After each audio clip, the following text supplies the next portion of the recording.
आज की वीडियो में जितने भी बाई के यूज है प्रीपोजिशन के तौर पर हम सारे यूज आपको बताएंगे। वीडियो को एंड तक देखिएगा, बहुत अच्छे समझिएगा।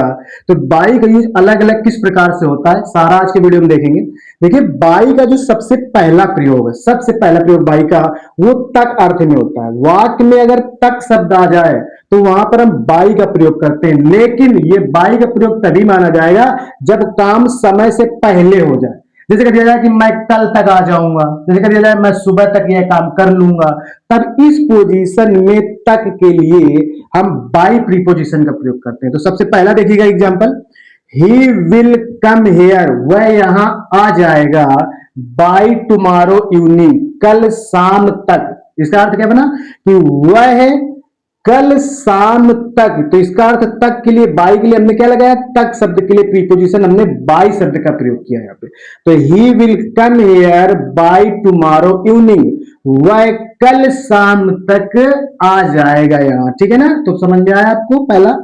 दूसरा देखिएगा, बाई का जो दूसरा यूज होता है वो के अनुसार होता है समय बताने में। कैसा मतलब, जैसे आप लोग पूछा करते हो कि तुम्हारे घड़ी में कितना बजा है, तो कोई जवाब देता है कि हमारे घड़ी में इतना बजा है, 5 बजा है, 10 बजा है। तो जब हम कोई क्वेश्चन करते हैं समय के लिए और उसका जवाब भी हमको मिलता है, तो वहां पर हम के अनुसार शब्द के रूप में समय बताने पर बाई प्रीपोजिशन का प्रयोग करते हैं। तो देखिएगा बहुत ध्यान से, जैसे मान लो आपसे किसी ने क्वेश्चन किया कि what is the time by your watch, इसका मतलब क्या हुआ कि आपकी घड़ी के अनुसार, ये यहां पर क्या हुआ, के अनुसार बाई लग जाता है, आपकी घड़ी के अनुसार समय क्या है।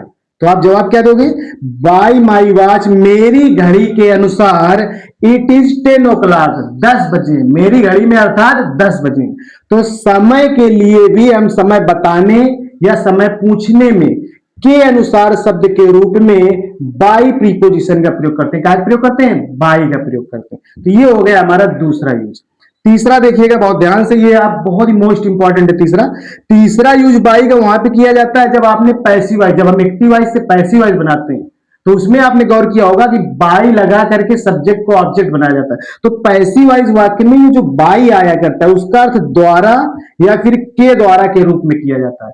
जैसे यहां पे लिखा है द लायन वॉज किल्ड, शेर को मारा गया, बाय द हंटर माने शिकारी के द्वारा, मतलब शिकारी के द्वारा शेर को मारा गया। तो ये जो बाई शब्द हमारा पैसिव वॉइस में लगा करता है बाई, इसका अर्थ द्वारा या के द्वारा के रूप में किया जाता है। तो ये हो गए आज के वीडियो में हमारे बाई का प्रयोग। पहला समय के लिए होता है तक अर्थ में, दूसरा के अनुसार का समय बताने में, और तीसरा हमारा पैसिव वॉइस में द्वारा के रूप में होता है। तो वीडियो पसंद आया हो तो ज्यादा से ज्यादा शेयर कीजिएगा। धन्यवाद।